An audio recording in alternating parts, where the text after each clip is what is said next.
Mother? Mm-hmm.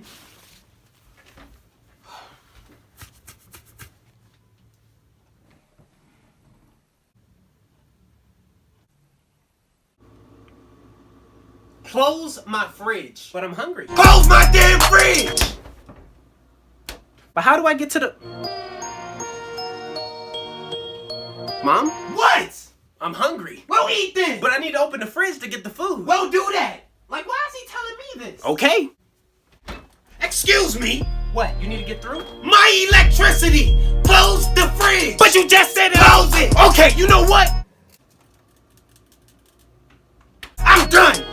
Because I don't have time for this. What are you doing? Yeah, I'm gonna just go out and pick something up to eat. All that food in the fridge and you about to go out to eat? You won't let me go in the fridge. Now, why would I not let you go in the fridge? Like, how dumb do you sound? Just grab what you need. How do I grab what I need out the fridge when I don't know what's in it? You won't let me look. Oh, I'm sorry. I deeply apologize. My voice. I didn't mean no harm. Yeah, you don't want these problems. I don't want those problems. Now go. Yes, ma'am.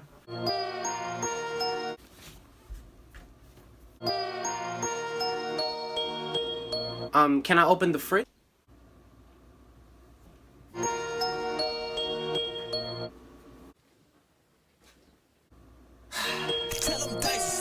Close my fridge. That's it.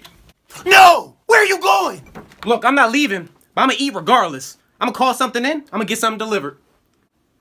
So this is the thanks I get. The appreciation for all my hard work. I be at home, working over a hot stove for hours, just to make sure you have food in your stomach. I work hard so that you can have a roof over your head. And this is the thanks I get. This is how you treat me.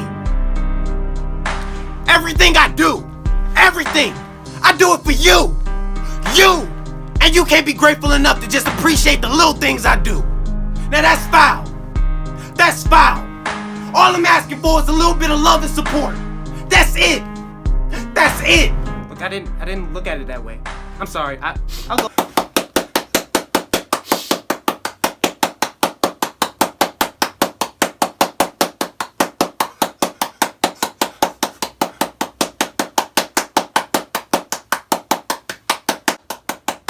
Gina, get the hell out of here.